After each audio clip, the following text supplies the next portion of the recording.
Assalamualaikum warahmatullahi wabarakatuh. Halo, bagaimana kabar kalian semuanya?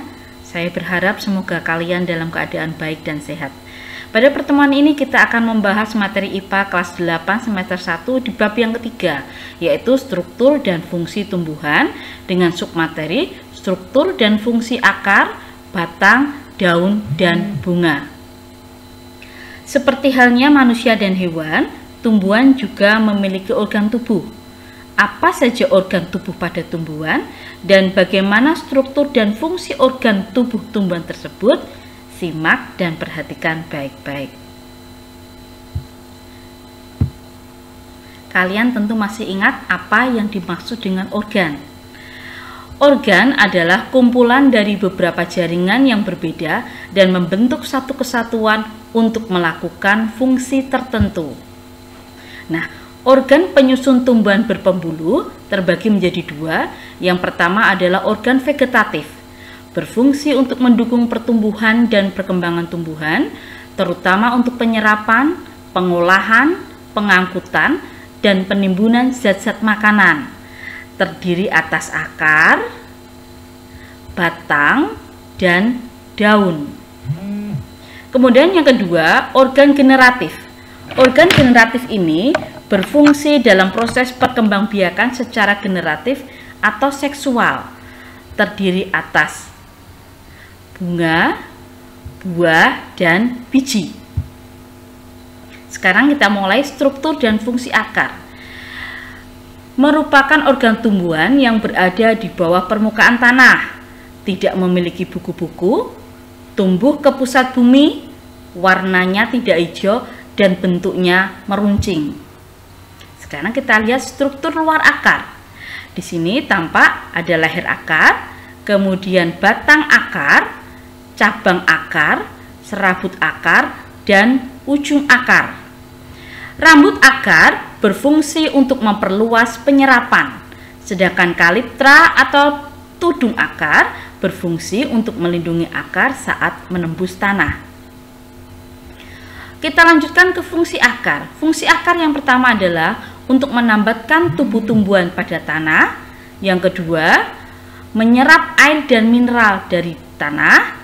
Kemudian yang ketiga, pada beberapa tumbuhan ada yang mengalami modifikasi untuk menyimpan cadangan makanan. Contohnya pada wortel, singkong, dan lobak. Kemudian yang keempat, berfungsi menyerap oksigen untuk bernafas. Contohnya, kita bisa lihat di sini ada pohon pandan, bakau, dan juga kayu api. Kemudian pada akar terdapat dua jenis perakaran. Yang pertama adalah akar tunggang. Terdapat pada tumbuhan dikotil, terdiri atas akar utama atau akar primer dan akar lateral. Kemudian yang kedua adalah akar serabut. Terdapat pada tumbuhan monokotil, tidak terdapat akar utama, akar tumbuh di daerah pangkal batang dan memiliki banyak cabang. Kita lanjutkan ke struktur dan fungsi batang.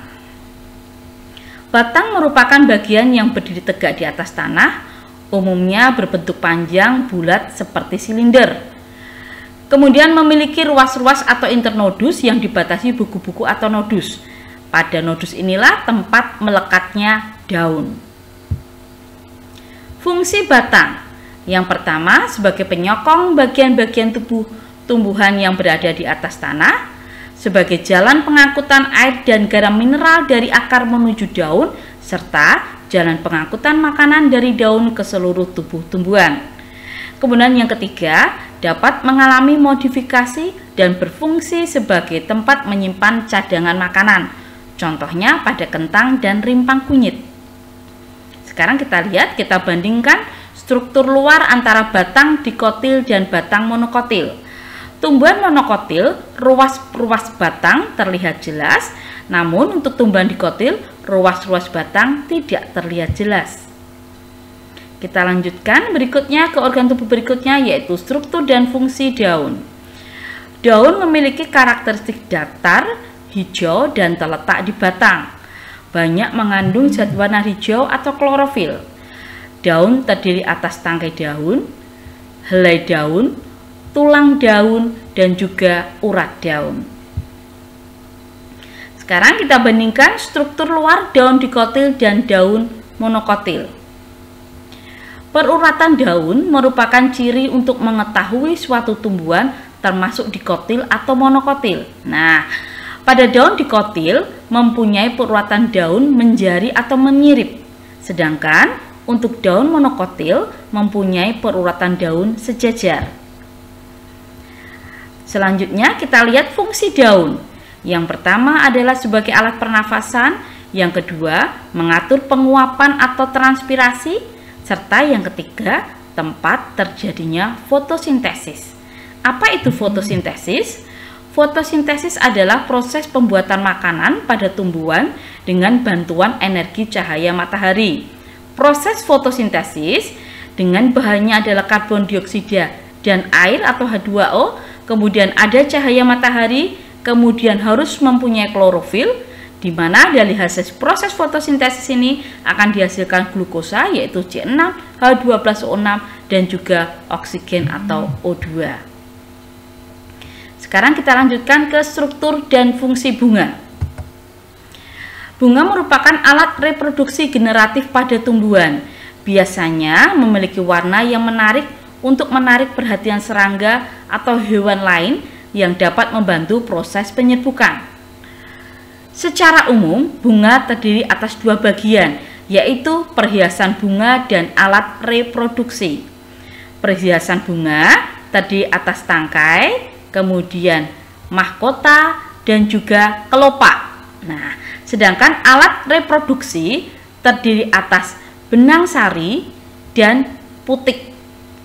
Benang sari ini menunjukkan alat kelamin jantan dan putik ini menunjukkan alat kelamin betina. Berdasarkan kelengkapannya, bunga dibagi menjadi dua, bunga lengkap dan bunga tak lengkap. Sedangkan berdasarkan kesempurnaannya, bunga dibagi menjadi bunga sempurna dan tak sempurna. Sekarang kita lihat ke struktur bunga dikotil dan monokotil. Dibedakan berdasarkan karakteristik, yaitu jumlah bagian-bagian bunga. Untuk tumbuhan dikotil, bisa kalian lihat di sini, mempunyai bagian-bagian bunga berkelipatan 4 atau 5. Sedangkan untuk tumbuhan dikotil mempunyai bagian bunga berkelipatan 3, ya, ini untuk yang monokotil. Sekarang kita lanjutkan ke buah dan biji. Buah adalah organ pada tumbuhan yang merupakan perkembangan lanjutan dari bakal buah setelah terjadi peristiwa penyerbukan. Salah satu bagian dari bunga adalah putik, yang terdiri atas ovarium atau bakal buah, tangkai putik dan juga kepala putik. Di dalam bakal buah terdapat satu atau lebih bakal biji atau ovul yang pada perkembangan selanjutnya bakal buah akan berkembang menjadi buah, sedangkan bakal biji akan berkembang menjadi biji. Nah, selesai sudah materi kita pada hari ini. Semoga bermanfaat dan semoga semakin dapat memudahkan kalian untuk mempelajari materi ini. Dan sebelum kita tutup, ada satu kata-kata bijak yang semoga bisa menginspirasi kalian. Jika kamu bisa bermimpi, kamu pasti bisa mencapainya. Sekian dan terima kasih. Wassalamualaikum warahmatullahi wabarakatuh.